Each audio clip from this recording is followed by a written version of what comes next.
장맛비가 한창인 7월 어느 날이었다. 창밖으로 쏟아지는 빗줄기가 마치 하늘에 구멍이라도 뚫린 것처럼 억수같이 퍼부어댔다. 낡은 빌라 창문 틈새로 스며든 빗물이 벽지에 얼룩을 만들어가고 있었다. 김수진은 걸레를 들고 그 물기를 닦아내다가 문득 거실 쪽에서 들려오는 소리에 고개를 돌렸다. 문 열어. 나 집에 가야 돼. 어머니가 또 시작이었다. 현관문 손잡이를 붙잡고 온 힘을 다해 당기고 계셨다. 오늘만 벌써 4번째였다. 엄마, 여기가 집이에요. 비도 오는데 어디 가시려고 그래요?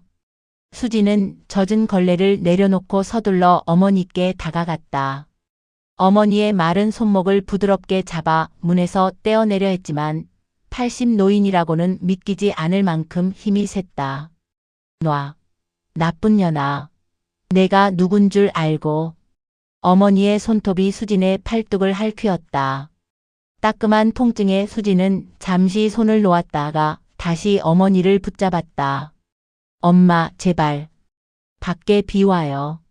이렇게 나가면 큰일 나요. 비가 오든 눈이 오든 나는 집에 가야 돼. 우리 애들이 기다려. 어머니는 수진을 낯선 사람 보듯 노려보며 소리를 질렀다. 그 눈빛에는 두려움과 분노가 뒤섞여 있었다. 수진의 가슴이 먹먹해졌다. 오늘따라 어머니의 상태가 특히 나빴다. 5시간 전 점심을 먹이려고 죽을 떠먹이는데 어머니가 갑자기 수저를 내던지며 독약 먹이려는 거냐고 소리를 질렀다. 겨우 진정시켜 놓았더니 이번엔 서랍장을 뒤지며 통장을 찾기 시작했다. 도둑년이 내 돈 다 훔쳐갔어라며 울부짖는 어머니를 달래는 데만 1시간이 걸렸다. 그리고 지금 또다시 현관문 앞에서 실랑이가 벌어지고 있었다. 엄마, 저 수진이에요. 엄마 딸 수진이. 거짓말하지 마. 우리 수진이는 어려. 학교 갔어. 어머니의 기억 속에서 수진은 아직도 12살 초등학생이었다. 50이 넘은 지금의 수진을 어머니는 알아보지 못했다. 아니, 알아보려 하지 않았다. 빗소리가 더욱 거세졌다. 천둥 소리가 창문을 흔들었다. 어머니는 깜짝 놀라 주저앉으셨다가 다시 일어나 문을 열려고 했다. 집에 가야 돼. 김장해야 돼. 애들 아빠 오기 전에. 어머니의 목소리가 점점 작아졌다. 수진은 어머니를 부축해 거실 소파로 모셨다. 어머니의 하얀 머리카락이 땀에 젖어 이마에 들러붙어 있었다. 주름진 얼굴에 눈물 자국이 번져 있었다. 수진은 수건을 가져와 어머니의 얼굴을 닦아드렸다. 어머니는 순한 양처럼 가만히 앉아 계셨다. 방금 전의 격렬함이 거짓말처럼 사라져 있었다. 엄마, 물 한 잔 드실래요? 어머니는 대답이 없으셨다. 멍하니 창밖을 바라보고 계셨다. 그 눈동자는 텅 비어 있었다. 마치 영혼이 어딘가 다른 곳으로 떠나버린 것 같았다. 수지는 부엌으로 가서 물을 받았다. 컵을 들고 돌아서는데 갑자기 다리에 힘이 풀렸다. 싱크대를 붙잡고 겨우 버텼다. 언제까지 이렇게 살아야 하는 걸까? 끝이 보이지 않는 터널 속을 걷는 기분이었다. 5년 전 봄날이었다. 병원에서 돌아온 날 수지는 차 안에서 한참을 울었다. 혈관성 치매입니다. 이미 많이 진행된 상태네요. 의사의 담담한 목소리가 귓가에 맴돌았다. 어머니는 조수석에 앉아 아무것도 모른 채 창밖을 구경하고 계셨다. 수진아, 저기 개나리가 폈네. 예쁘다. 그때만 해도 어머니는 수진을 알아보셨다. 가끔 깜빡하는 일이 있어도 금세 돌아오곤 했다. 수진은 눈물을 닦고 억지로 미소를 지었다. 네, 엄마. 정말 예쁘네요. 회사에 사표를 낸 건 그로부터 한 달 뒤였다. 25에 들어가 27해 동안 다닌 직장이었다. 부장까지 올라가 나름 잘 나가고 있었다. 하지만 어머니를 요양원에 보낼 수는 없었다. 우리 엄마가 날 얼마나 고생해서 키웠는데. 동생들은 각자의 사정이 있었다. 미국에 사는 남동생은 1년에 한 번 오기도 힘들었고 시집간 여동생은 시어머니 병수발로 정신이 없었다. 결국 미혼인 수진이 어머니를 모시기로 했다. 처음 1년은 견딜만 했다. 어머니는 가끔 수진을 못 알아보셨지만 대부분은 순하셨다. 함께 시장도 가고 공원도 산책했다. 어머니가 좋아하시는 트로트를 틀어놓고 함께 노래도 불렀다. 하지만 치매는 점점 어머니를 집어삼켰다. 2년째부터는 대소변을 가리지 못하기 시작했다. 새벽마다 일어나 도둑이야 라고 소리를 질렀다. 이웃들의 항의가 빗발쳤다. 수지는 잠을 제대로 잘 수가 없었다. 3년째부터는 폭력적으로 변하기 시작했다. 밥을 먹다가 갑자기 그릇을 집어던지고 수진을 때리려 들었다. 한 번은 부엌칼을 들고 너 누구야? 라며 위협하기도 했다. 수진은 몸을 피하다가 넘어져 이마를 다쳤다. 피가 흘렀지만 병원에 갈 수도 없었다. 어머니를 혼자 둘 수가 없었기 때문이다. 4년째 수진의 친구들은 하나둘 연락을 끊었다. 약속을 잡아도 어머니 때문에 나갈 수 없는 날이 많았다. 돈도 바닥이 나기 시작했다. 퇴직금과 적금을 깨가며 버텼지만 병원비와 약값, 기저귀 값으로 매달 200만 원 이상이 들어갔다. 그리고 지금 5년째. 수지는 거울을 보지 않았다. 볼 수가 없었다. 거울 속 자신의 모습이 낯설고 무서웠다. 한때는 동안이네라는 소리를 듣던 얼굴이었는데 이제는 거울 앞에 다른 사람이 서 있는 것 같았다. 머리는 반쯤 새었고 눈가에는 깊은 주름이 패였다. 몸무게는 15kg가 빠졌다. 뼈만 앙상하게 남은 몸으로 80 노인을 들쳐 업고 씻기고 먹이는 일을 반복했다. 물컵을 들고 거실로 돌아왔을 때 어머니는 무언가를 만지작거리고 계셨다. 아버지의 괴종시계였다. 엄마, 그거 놓으세요. 위험해요. 수진이 다가가려는 순간 어머니가 시계를 머리 위로 들어 올렸다. 시끄러워. 맨날 딱딱거려. 엄마, 안 돼요. 그거 아빠 시계. 쾅. 시계가 바닥에 떨어졌다. 유리가 산산조각 났다. 태엽이 튕겨나갔다. 시계 바늘이 부러졌다. 수지는 그 자리에 얼어붙었다. 아버지가 돌아가시기 전 마지막으로 남기신 물건이었다. 이 시계는 내 할아버지가 내게 주신 거란다. 이제 네가 가져라. 병상에서 마른 손으로 시계를 건네시던 아버지의 모습이 눈앞에 어른거렸다. 15년 동안 매일 아침 그 시계 소리를 들으며 하루를 시작했다. 아버지를 떠올리는 유일한 매개체였다. 이제 그것마저 산산조각이 났다. 시원하다. 이제 조용하네. 어머니가 깔깔 웃으셨다. 마치 장난감을 부순 아이처럼 즐거워하셨다. 수진의 가슴속에서 무언가가 꿈틀거렸다. 5년 동안 꾹꾹 눌러왔던 것이 비집고 올라왔다. 분노였다. 서러움이었다. 절망이었다. 엄마. 수진의 목소리가 터져 나왔다. 5년 만에 처음으로 어머니께 소리를 질렀다. 왜 이러세요? 왜? 어머니가 깜짝 놀라 수진을 쳐다봤다. 그게 뭔지 아세요? 아빠가 남기신 마지막 시계예요. 엄마가 그렇게 사랑했던 남편이 남긴 거란 말이에요.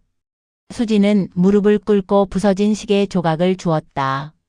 손가락이 베었다. 피가 났다. 하지만 아프지 않았다. 가슴이 찢어지는 것에 비하면 아무것도 아니었다. 엄마는 아무것도 모르시죠? 내가 누군지도 모르시죠? 눈물이 쏟아졌다. 5년 동안 참았던 눈물이 폭포처럼 흘러내렸다. 나 수진이에요.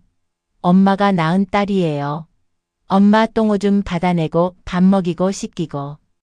5년을 이렇게 살았어요. 어머니는 멍하니 수진을 바라보고 계셨다. 그 눈에는 아무런 감정도 없었다. 내 인생이 뭐예요? 50이 넘어서 아직 결혼도 못하고, 친구도 다 떠나고, 돈도 바닥나고, 수지는 바닥에 주저앉아 울부짖었다. 그래도 참았어요. 엄마니까. 날 낳아주시고 키워주신 엄마니까. 근데 엄마는 날 몰라요. 나쁜 년이래요. 도둑년이래요. 때리고 핥히고 침 뱉고. 빗소리가 더욱 거세졌다. 천둥이 쳤다.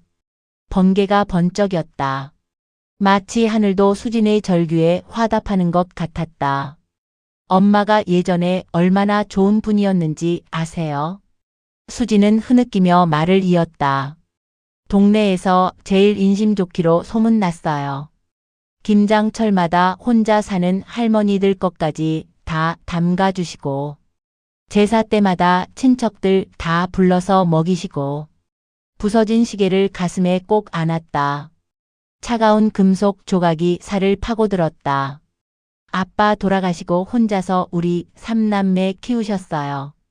새벽 4시에 일어나서 시장에 나가시고 밤 12시에 들어오시고 손가락이 다 부르트도록 일하셨어요. 어머니는 소파에 앉아 수진을 내려다보고 계셨다. 빗물에 젖은 창문으로 희미한 빛이 들어와 어머니의 얼굴을 비췄다. 제가 대학 떨어졌을 때 엄마가 뭐라고 하셨는지 아세요? 우리 딸이 최고야.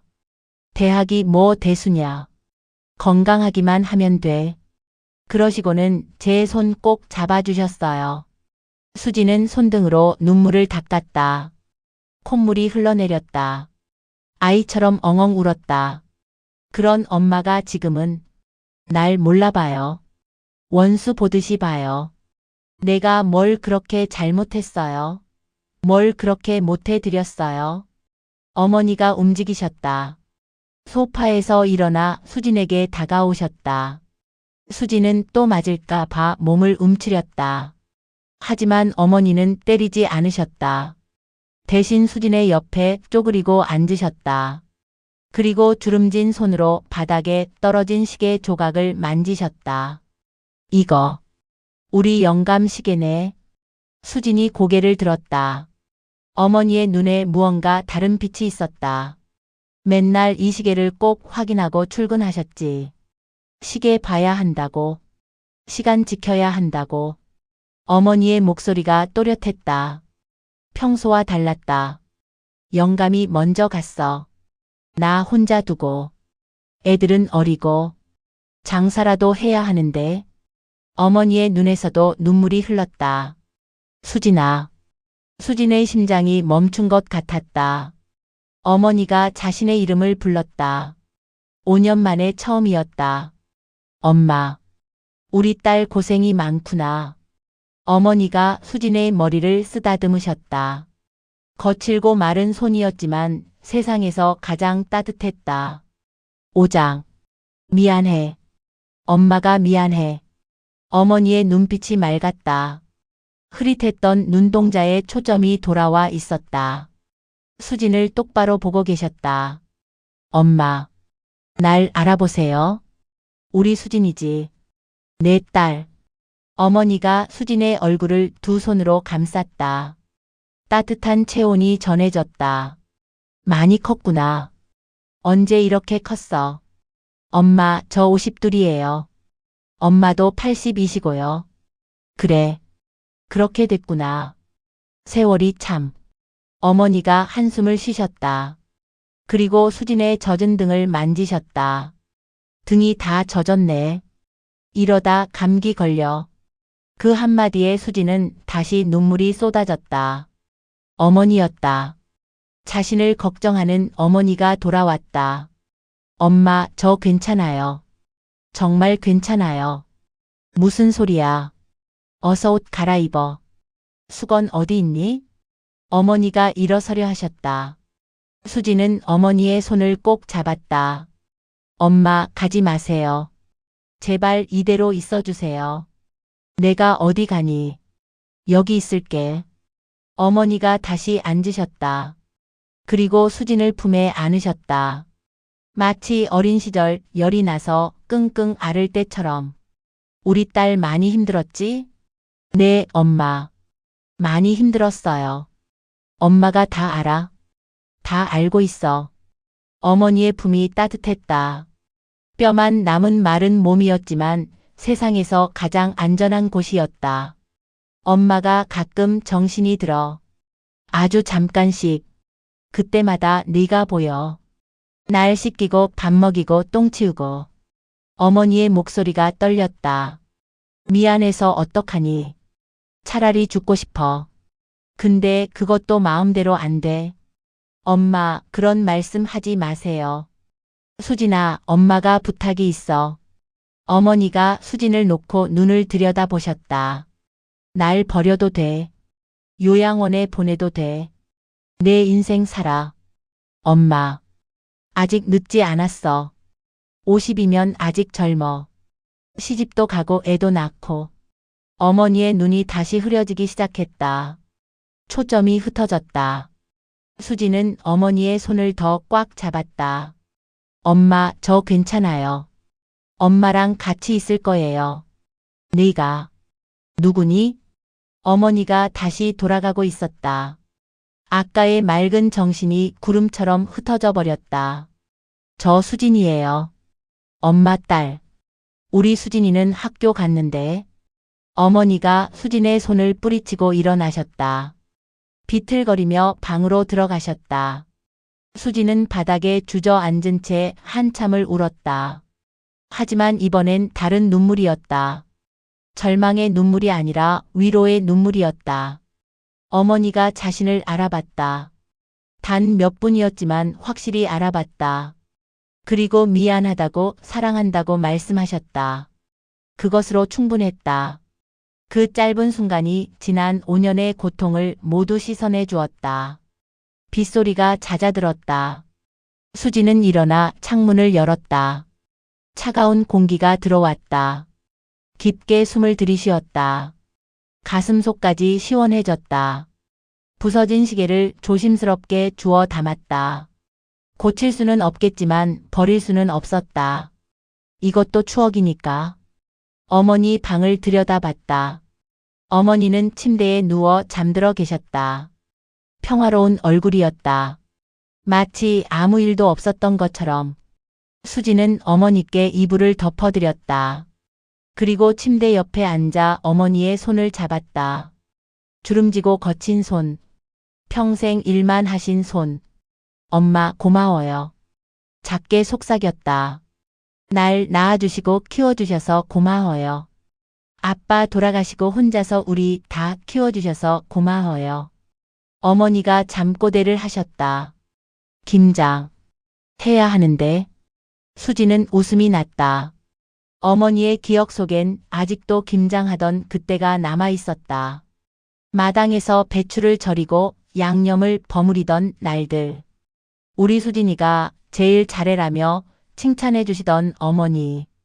김장김치를 이웃들에게 나눠주며 뿌듯해 하시던 모습. 그 모든 게 이제는 추억이 되었지만 그 추억이 있어 오늘을 버틸 수 있었다. 전화가 울렸다. 동생이었다. 언니 괜찮아? 태풍 온다던데. 응, 괜찮아. 비도 그쳤어. 엄마는? 주무셔. 언니 너무 힘들면 말해. 우리가 교대로 좀 봐드릴게. 아니야. 나 괜찮아. 정말 괜찮았다. 아까 어머니가 해주신 그 한마디가 새로운 힘을 주었다. 등이 다 젖었네. 이러다 감기 걸려. 그 말씀만으로도 충분했다. 어머니는 여전히 그 안에 계셨다. 치매라는 안개에 가려져 있을 뿐 사라진 게 아니었다. 7장. 다음 날 아침이었다. 수지는 늦잠을 잤다. 오랜만에 푹 잤다. 몸이 한결 가벼웠다. 어머니는 거실에 앉아 텔레비전을 보고 계셨다. 아침 드라마가 나오고 있었다. 엄마 일어나셨어요? 밥 드셨어요? 어머니가 수진을 쳐다보셨다. 눈빛은 다시 흐릿했다. 하지만 예전처럼 적대적이지는 않았다. 밥 먹었나? 제가 차려드릴게요. 된장국 끓여드릴까요? 된장국. 좋지. 수지는 부엌으로 갔다. 된장을 풀고 두부를 썰었다. 파도 송송 썰어 넣었다. 어머니가 좋아하시는 맛이었다. 밥상을 차려 어머니 앞에 놓았다. 어머니는 수저를 들었다가 내려놓으셨다. 이거 어떻게 먹지? 제가 떠드릴게요. 수지는 숟가락에 밥을 떠서 어머니 입에 넣어드렸다. 어머니는 순순히 받아 드셨다. 맛있어요? 맛있네. 어머니가 미소를 지으셨다. 오랜만에 보는 미소였다. 식사를 마치고 수지는 어머니를 씻겼다. 새 옷으로 갈아입히고 머리도 빗겨드렸다. 엄마, 오늘 날씨 좋은데 산책 나갈까요? 산책? 네, 공원에 가요. 꽃도 보고. 어머니는 대답 대신 수진의 손을 잡으셨다. 따뜻한 손이었다. 공원으로 가는 길 햇살이 눈부셨다. 어제의 비가 거짓말 같았다. 나무들이 싱그러웠다. 공기가 맑았다.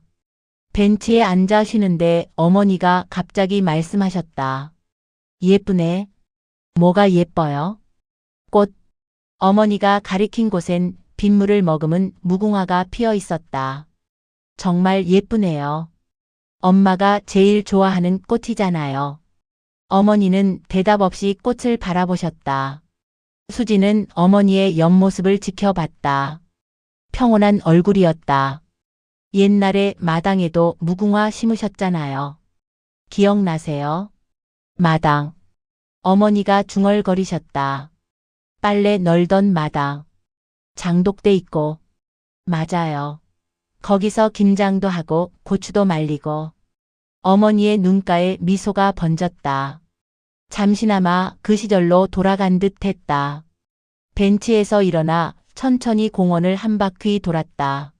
어머니는 수진의 팔을 꼭 잡고 계셨다. 마치 길을 잃을까 봐 두려워하는 아이처럼. 집으로 돌아오는 길에 작은 분식집을 지나쳤다.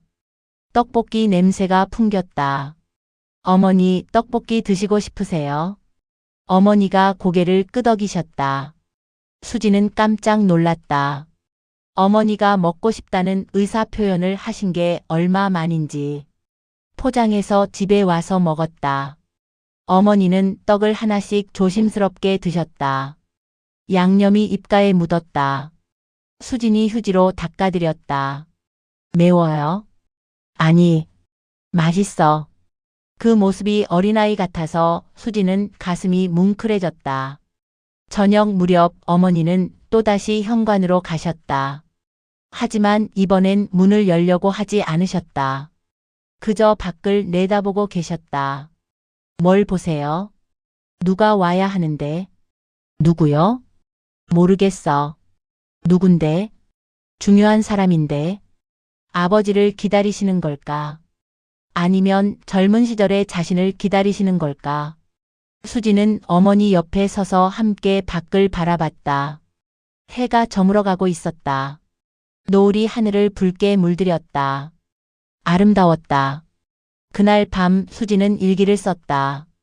오랜만이었다. 오늘은 평화로운 하루였다. 어머니가 떡볶이를 드셨다.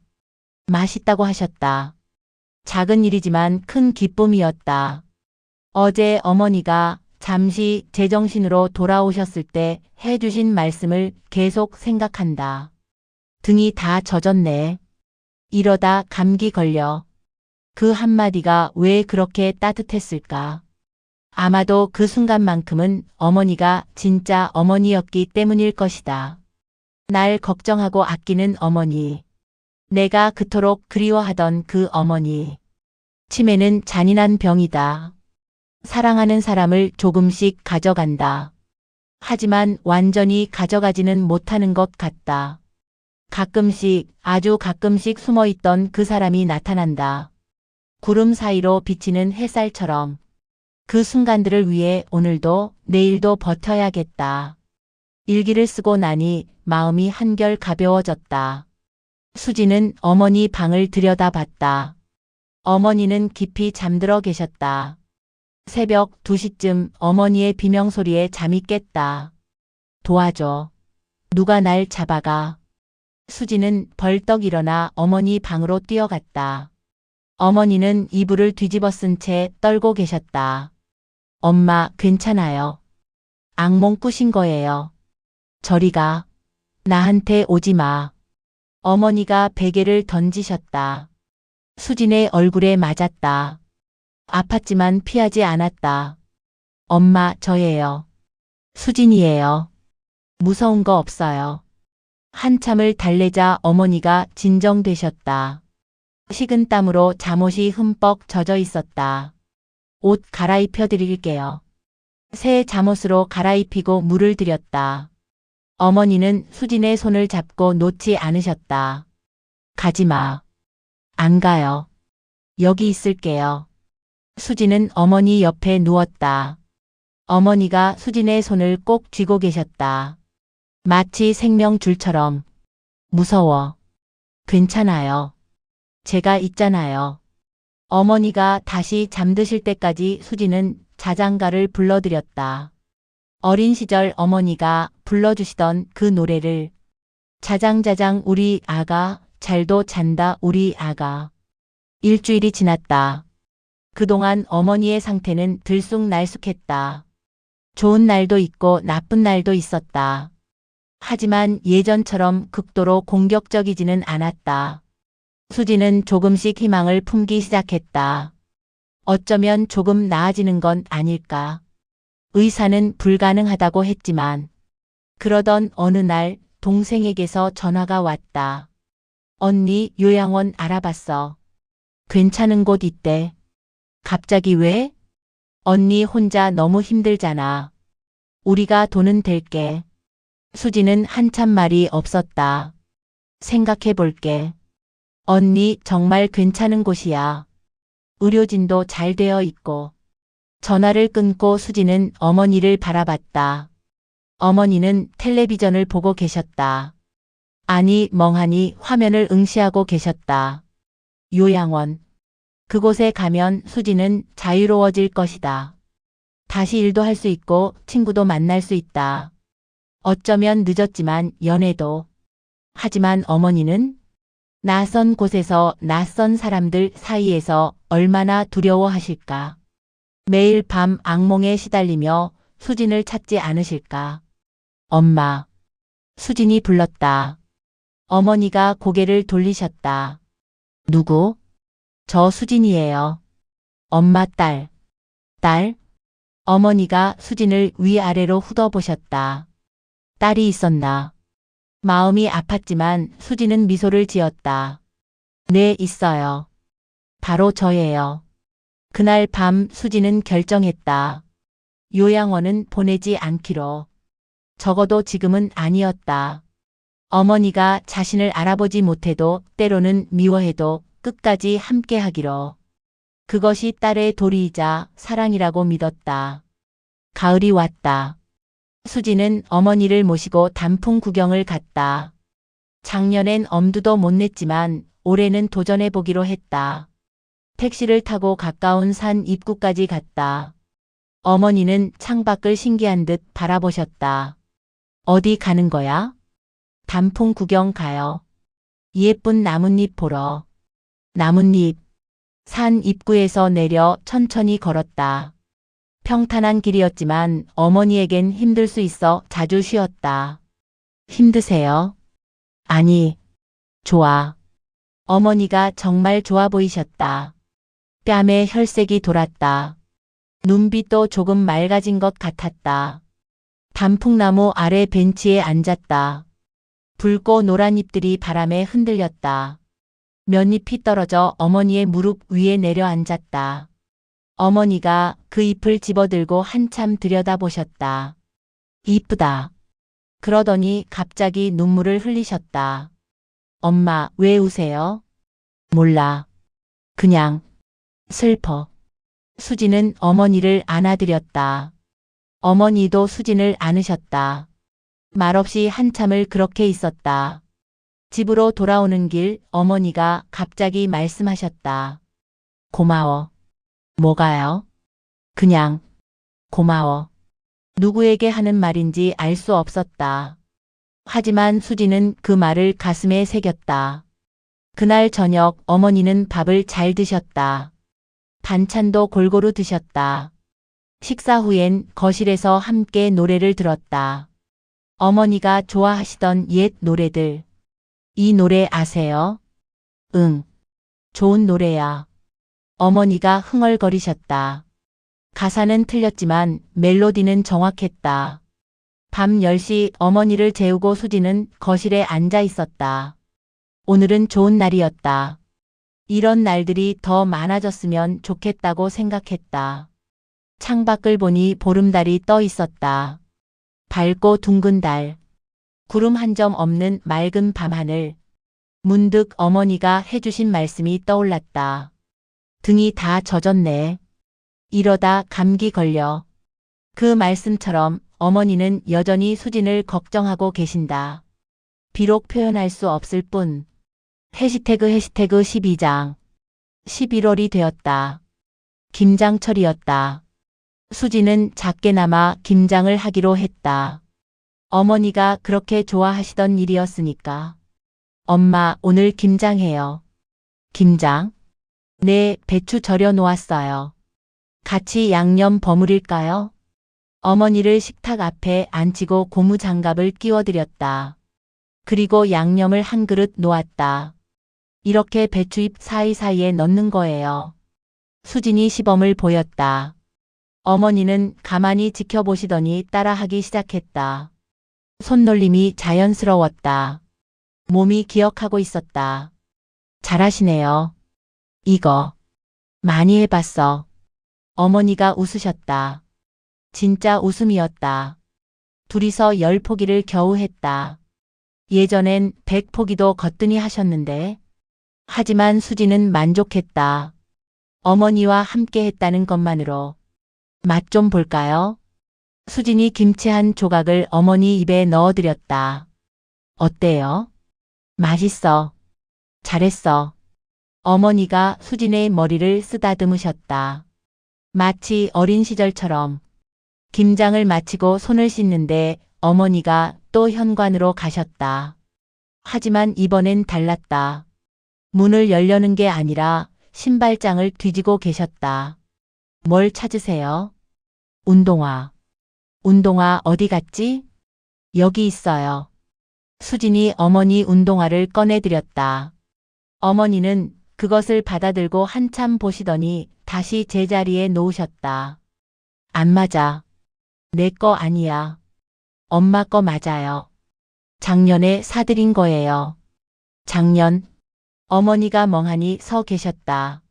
그 모습이 너무 작고 왜소해 보였다. 저녁 수지는 김치찌개를 끓였다. 방금 담근 김치로 끓인 찌개.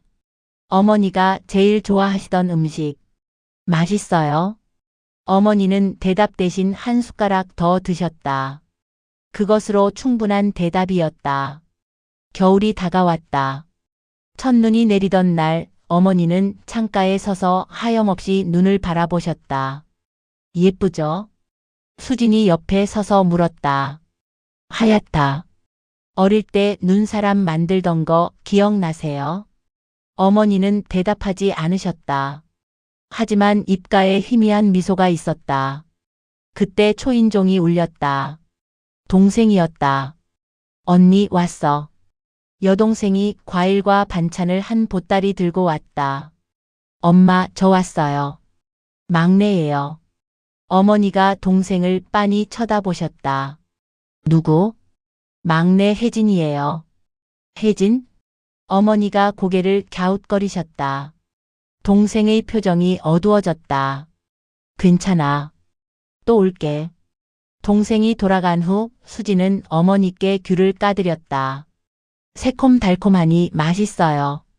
어머니가 한 조각 드시더니 수진에게 한 조각을 건네셨다. 너도 먹어. 가슴이 따뜻해졌다. 어머니는 여전히 나눔을 아시는 분이었다. 밤이 되자 눈이 더 많이 내렸다. 세상이 온통 하얗게 변했다. 엄마, 내일 눈사람 만들어 볼까요? 어머니가 수진을 보셨다.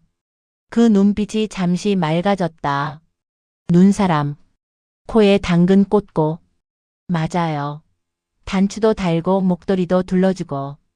어머니가 작게 웃으셨다. 그날 밤 수진은 꿈을 꿨다. 어머니와 함께 눈밭을 뛰어다니는 꿈. 어머니는 젊고 건강하셨다. 수진은 아이였다. 둘이서 커다란 눈사람을 만들었다. 행복한 꿈이었다. 새벽에 눈을 떴을 때 베개가 젖어 있었다. 꿈에서 깨고 싶지 않아서 흘린 눈물이었다. 해시태그 14장.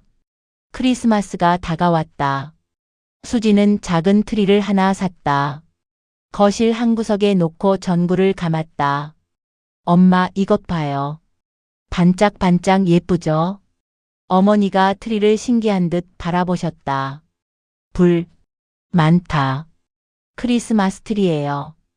예수님 생일에 장식하는 거. 예수님. 어머니가 두 손을 모으셨다. 기도하시는 것 같았다. 2부 저녁 수지는 케이크를 샀다. 작은 생크림 케이크. 초를 꼽고 불을 붙였다. 엄마, 소원 빌고 불 꺼요. 어머니가 눈을 감으셨다.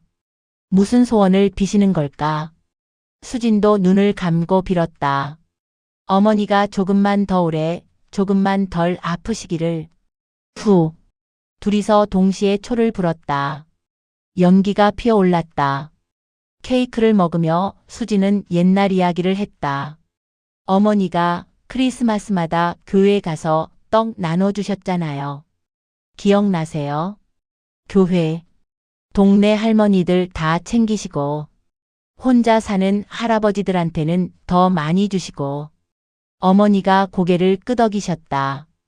기억이 나는 건지 그냥 끄덕이는 건지 알 수 없었지만 밤 11시 수지는 어머니를 재우고 혼자 거실에 앉았다. 트리의 불빛이 깜빡이었다. 고요한 성탄 전야였다. 창밖에는 다시 눈이 내리기 시작했다. 하얀 눈송이들이 가로등 불빛에 반짝였다. 이것이 어머니와의 마지막 크리스마스일지도 모른다는 생각이 들었다. 내년에는, 아니 내일도 장담할 수 없었다. 하지만 두렵지 않았다. 오늘 이 순간 어머니와 함께 있다는 것. 그것만으로도 충분했다. 자정이 되자 어디선가 종소리가 들렸다. 수지는 작게 속삭였다.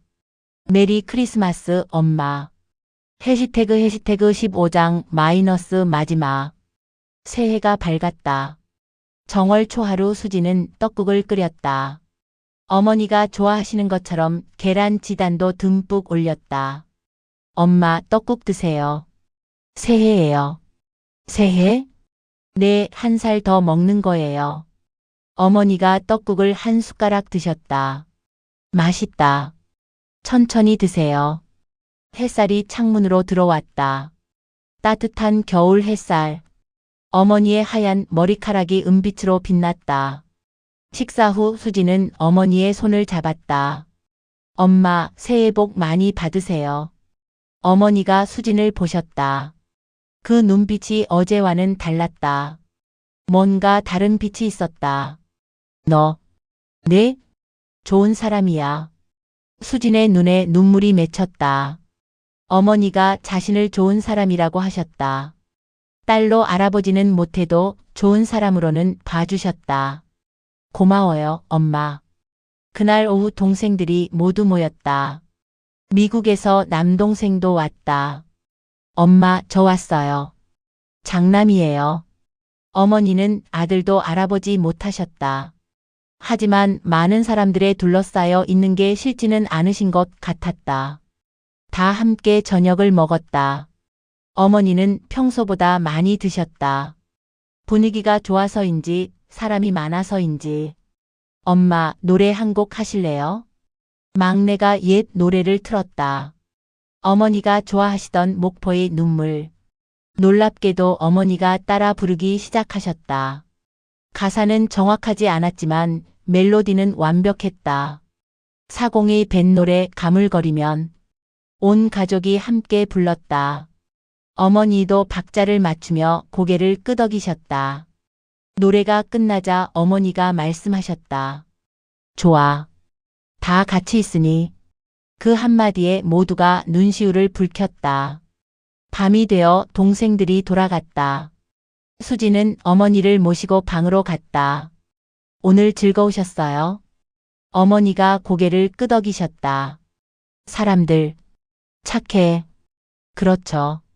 다 좋은 사람들이에요. 어머니를 눕히고 이불을 덮어드렸다. 어머니가 수진의 손을 잡으셨다. 내일도 올 거지? 네, 올 거예요. 매일 올 거예요. 어머니가 안심한 듯 눈을 감으셨다. 수지는 어머니의 손을 잡은 채 한참을 앉아 있었다. 어머니의 숨소리가 고르게 들렸다. 평화로운 숨소리였다. 창밖을 보니 별이 떴다. 겨울밤 하늘의 별들이 유난히 밝았다. 비갠 뒤 맑은 하늘처럼, 폭풍우가 지나간 뒤의 고요함처럼. 수지는 생각했다. 앞으로도 비는 올 것이다. 폭풍우도 몰아칠 것이다. 어머니의 병은 나아지지 않을 것이다. 하지만 괜찮다. 비가 온 뒤엔 해가 뜬다. 폭풍우 뒤엔 무지개가 선다. 그리고 무엇보다 어머니의 사랑은 여전히 그 안 어딘가에 살아있다. 치매라는 구름에 가려져 있을 뿐 사라진 게 아니다. 엄마 사랑해요. 수진이 속삭였다. 잠든 어머니의 입가에 희미한 미소가 번졌다. 마치 들으신 것처럼, 마치 나도 사랑해라고 대답하시는 것처럼. 그것으로 충분했다. 오늘도 내일도 그 모든 날들이. 끝. 마이너스. 작가의 말. 이 이야기는 치매를 앓는 부모님을 모시는 모든 자녀들에게 바칩니다. 매일이 전쟁 같고 끝이 보이지 않는 터널을 걷는 것 같은 그 길. 하지만 그 길 위에도 분명 사랑은 있습니다. 비록 구름에 가려져 있을지라도 태양은 여전히 그 자리에 있는 것처럼 비갠 뒤엔 더 맑은 하늘이 기다리고 있을 것입니다. 그때까지 오늘 하루도 수고하셨습니다.